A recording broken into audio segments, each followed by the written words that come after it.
સમક્ષ સુષ્માબેન Parmar pay centre સ્કૂલના ભૂમિકા ભજવનાર એવા શિક્ષિકા હાજર છે, જે આપણને શિક્ષણ અંગેના થોડાક પ્રશ્નોના ટૂંકા અને સચોટ સરળ આન્સર આપશે.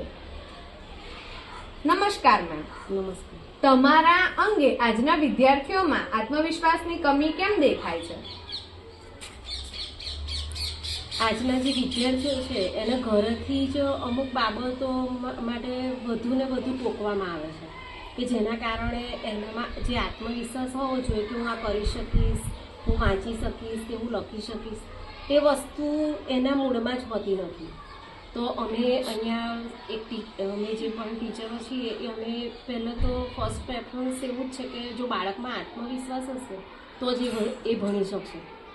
તો શિક્ષકો વિદ્યાર્થીને કેવી રીતે પ્રોત્સાહન આપી શકે કે એમનો આત્મવિશ્વાસ ડેવલપ થઈ શકે? તો એ બધી ઘણી બાબતો એવી છે કે જેનાથી આત્મવિશ્વાસ વધી શકે. કે ભાઈ કંઈ પણ વસ્તુ લખીને આવ્યો છે તો પછી આપણે એને એકદમ જ કદાચ એની ભૂલ હશે તો આપણે એને એકદમ નહીં ટોકીએ, પણ એની ભૂલ એને ધીમે ધીમે આપણે એને એવી ટેકનિકથી એની ભૂલ સુધારીશું કે એને એવું લાગે ને કે મેં ભૂલ કરી હતી અને મેડમ કે સરે મને આ ટોક્યો કે મને આવી રીતે કર્યું.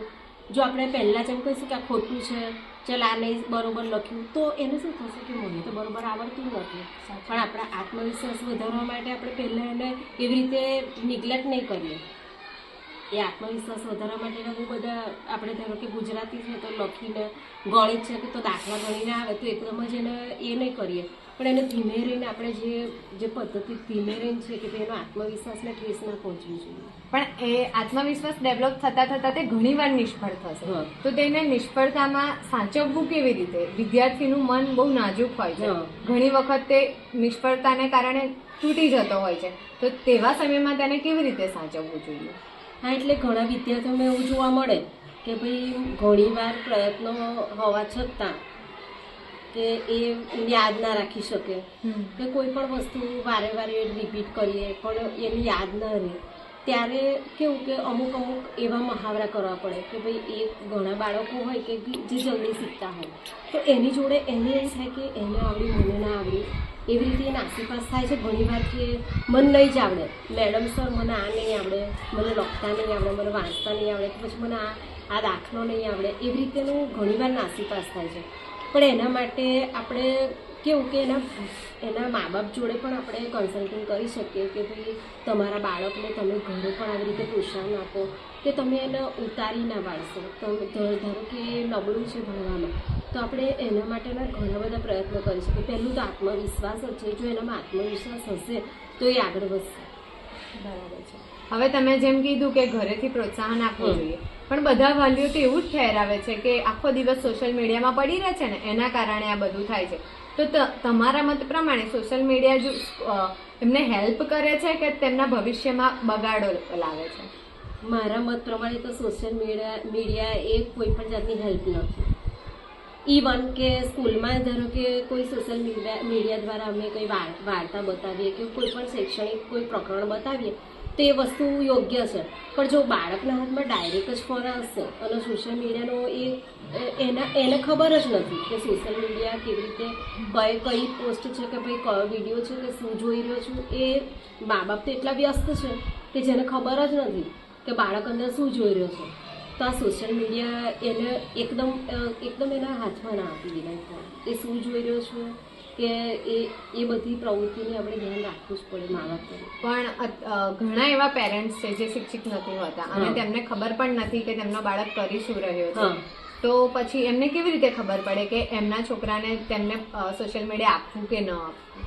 હા, તો જે મા બાપને આવી ખબર પડતી નથી કે ભાઈ બાળકને આવી રીતે આ કરવું જોઈએ કે ના કરવું જોઈએ, જ્યારે અમારા જાણમાં આવે છે કે ભાઈ બાળક હવે ભણવામાં ધ્યાન આપતું નથી, હવે બીજા બાળકો દ્વારા અમને જાણવા મળે કે ભાઈ ઘરે તો બહુ જ ફોન રમે છે બહુ, એટલે પછી અમે એવા વાલીઓને કન્સલ્ટિંગ કરીએ છીએ કે ભાઈ આવી રીતેનું જે આ પ્લેટફોર્મ છે સોશિયલ મીડિયા એ બહુ જ અત્યારે નાના બાળકો માટે બહુ ખતરારૂપ છે કે એમની જે માનસિક પરિસ્થિતિ છે એને બહુ ઠેસ પહોંચાડે છે. તો તમે આનાથી એને દૂર રાખો.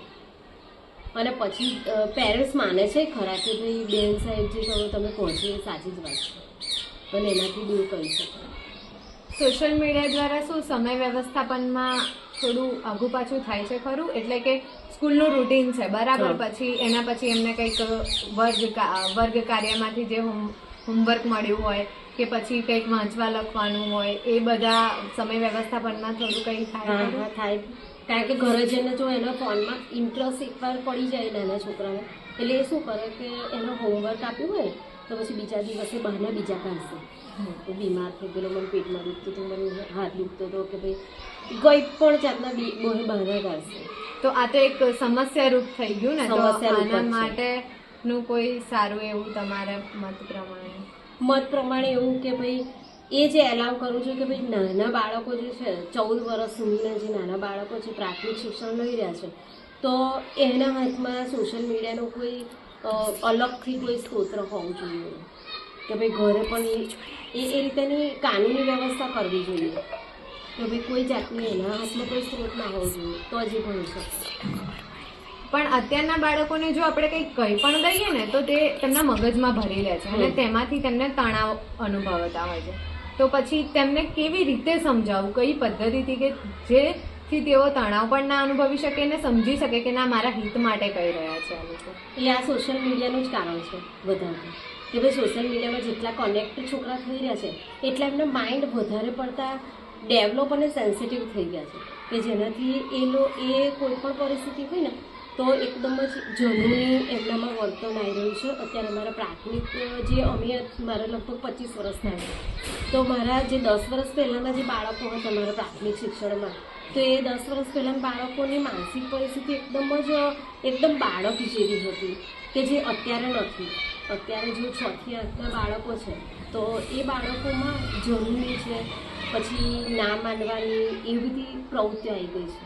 એ બધું સોશિયલ મીડિયા દ્વારા જ હું તો માની રહી છું કે એના દ્વારા જ થઈ રહ્યું છે. હા, એ જ કે એ લોકોને એવું લાગે છે કે અમને કેમ ટેકનોલોજીથી અમને કેમ દૂર રાખવામાં આવે છે. પણ શું ચલો કે ટેકનોલોજી નથી આપવી તો પછી એ લોકોને ટેકનોલોજીની કોઈ માહિતી જ નહીં મળી શકે ને, એટલે કે એવો કોઈ રસ્તો નથી કે ના એ લોકો ટેકનોલોજી સાથે વિકસી શકે. હા છે ને, કારણ કે અહીંયા આપણે સરકારી બધી સ્કૂલમાં ટેકનોલોજી સાથે જ શિક્ષણ છે. અત્યારે બધે બાયસેકથી પ્રોગ્રામો આવે છે શિક્ષણના, તો અમે કેવું કે અમારી હાજરીમાં અમે સોશિયલ મીડિયાનો ઉપયોગ કરીને બાળકોને શિક્ષણ આપીએ છીએ, તો એ બેટર છે ને, એ સાવચેતી ભરી છે. પણ જો બાળકને ડાયરેક્ટ જ ઘરે ફોન આપી દેવામાં આવે તે નથી બરાબર. અને એના કારણે પછી છે ને એ લોકો સતત ડર અને ચિંતામાં રહેતા હોય છે કે હવે એ લોકો એમનો ટાઈમ વેડફી માર્યો છે તો પછી પરીક્ષા નજીક આવતી હશે અને એ લોકો પછી એ ડરમાં ને ડરમાં ના ભણી શકશે સરખું કે ના પછી કંઈ કરી શકશે, તો એ ડર અને ચિંતામાંથી તેમને મુક્તિ કેવી રીતે અપાવવી? તો એ ડર ને ચિંતામાંથી આપણે મુક્તિ બાળકને પહેલાં તો એને શાંતિથી સમજાવીશું, કારણ કે જો આપણે બાળકને એકદમ જ એ કરીશું કે કોઈ મતલબ નહીં કે ભાઈ મને તો સર ટીચર બોલે છે, મને મારા મમ્મી બોલે છે, મારા પપ્પા બોલે છે, પછી એ ભણવા પણ ધ્યાન નહીં આપે, કારણ કે એનું માઇન્ડ તો કન્વર્ટ થઈ ગયું છે સોશિયલ મીડિયા પાછળ, એટલે એના તૈયારીમાં ફોકસ એના અભ્યાસ પર નહીં આવે.